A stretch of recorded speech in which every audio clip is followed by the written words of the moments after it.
아모스서.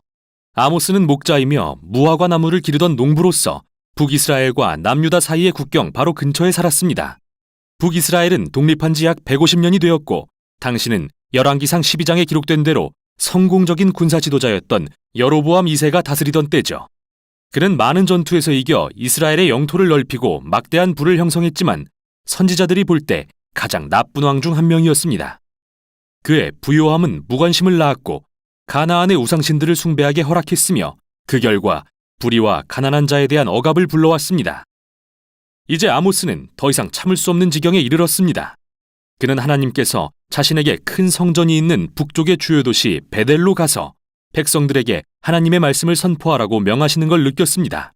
이 책은 아모스의 설교와 시들 그리고 수년간 받은 환상을 모은 것으로서 북왕국 사람들에게 하나님의 말씀을 전하기 위해 후대에 엮은 것인데 오늘날 우리에게도 필요한 내용입니다.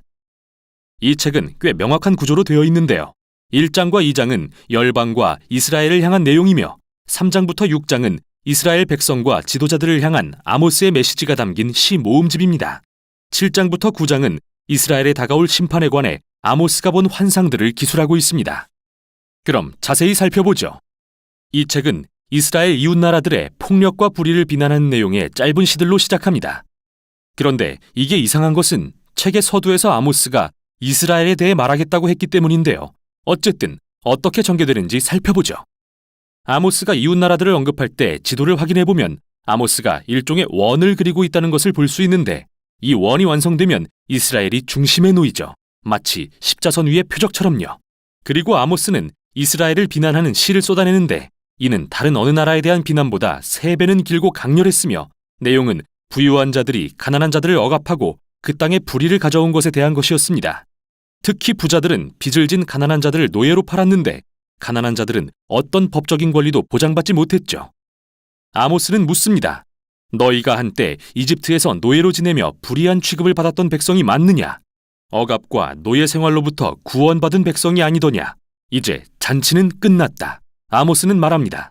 하나님이 더 이상 참지 않으실 것이다.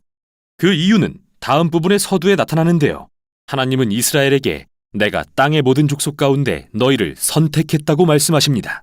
이 부분은 창세기 12장을 떠올리게 하는 내용으로서 하나님은 아브라함의 자손을 불러 열방의 복이 되게 하셨죠. 그래서 하나님은 이것이 내가 너희의 모든 죄에 대해 너희를 벌하는 이유라고 하십니다. 이스라엘은 막중한 소명을 받았고 그에 따른 막중한 책임을 져야 했습니다. 따라서 그들의 죄와 반역은 막중한 결과를 초래합니다.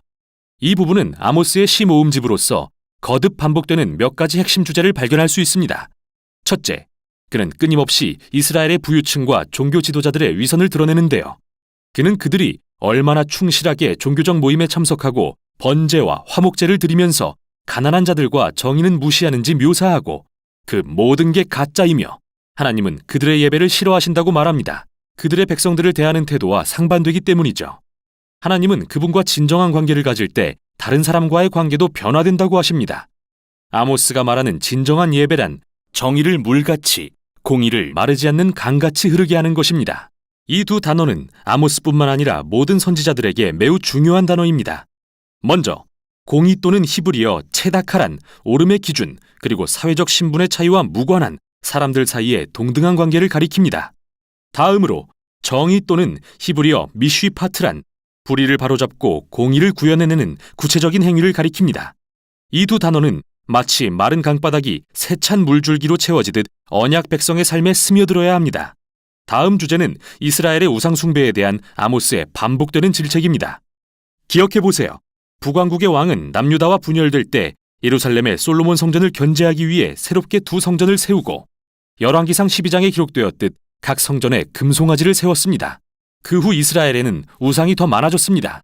성과 풍요, 전쟁을 주관하는 신들을 숭배하게 되었죠. 선지자가 보기에 이러한 우상 숭배는 늘 불의로 이어졌는데요. 왜냐하면 이방 신들은 이스라엘의 하나님이 요구하시는 정도의 공의와 정의를 요구하지 않았기 때문이죠. 말할 필요도 없이 이 신들은 도덕적으로 타락해 있었고요. 그러나 이스라엘의 하나님은 다르셔서 나를 찾으라, 그러면 살 것이다 라고 말씀하시고 나서 바로 후에 선을 구하고 악을 구하지 말아라, 그러면 너희가 살 것이다 라고 하실 수 있는 분입니다. 따라서 창조주 하나님을 참으로 예배한다는 것은 곧 선을 행하는 것입니다. 기꺼이, 정의롭게 말이죠.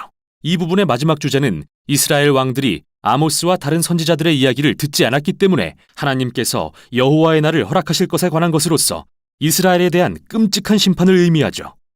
구체적으로 아모스는 강한 나라가 와서 그들의 도시를 말살하고 백성들을 포로로 잡아갈 것이라고 예언합니다. 우리는 그의 예언이 성취됐다는 걸 알고 있죠. 약 40년 후 아수르 제국의 습격으로 아모스의 예언이 현실이 되었으니까요. 이 책은 아모스가 본 일련의 환상으로 끝이 나는데 이 환상들은 다가올 여호와의 날을 상징적으로 묘사한 것입니다. 그는 메뚜기 떼가 이스라엘을 황폐하게 하는 것과 태워버릴 듯한 불, 그리고 백성이 여문 과일처럼 삼키우는 환상을 봅니다. 그리고 마지막 환상에서 아모스는 하나님께서 베델의 우상 신전의 기둥을 세게 치셔서 모든 건물이 무너져 내리는 환상을 보는데 이것은 이스라엘 지도자들과 우상들에 대한 하나님의 심판을 나타냅니다. 마침내 그들의 끝이 온 것이죠. 그런데 마지막 단락에서 우리는 갑자기 한 줄기 희망의 빛을 보게 됩니다. 여기서 이스라엘의 모습은 파괴되는 건물이지만 하나님은 어느 날 그 폐허로부터 다윗의 집을 회복할 것이라고 말씀하십니다. 다시 말해 하나님은 미래에 다윗의 혈통에서 날 메시아 왕을 보내셔서 하나님의 백성을 다시 세우실 것이며 놀랍게도 이 하나님의 백성은 열방의 모든 민족을 포함할 것입니다. 이스라엘의 죄와 하나님의 심판으로 인해 무너졌던 모든 것은 그날에 회복될 것입니다. 자, 이 마지막 단락은 매우 중요한데요. 심판의 반대편에 나타난 유일한 희망의 징조이기 때문이죠. 그리고 이 책이 어떻게 하나님의 공의와 자비의 관계를 설명하는지 볼 수 있도록 도와주죠. 하나님이 선하시다면 이스라엘과 열방 가운데 있는 악을 대적하고 심판하셔야만 합니다. 그러나 그분의 궁극적 목표는 그의 나라를 회복시키고 새로운 언약 백성을 세우시는 것이죠. 아모스의 말을 통해 우리는 오늘도 여전히 그의 외침을 듣습니다. 이스라엘의 위선과 재앙으로부터 배워야 할 것, 그리고 하나님을 향한 참된 예배는 언제나 공의와 정의 그리고 이웃사랑으로 이어진다는 것을 말이죠. 이것이 바로 아모스서였습니다.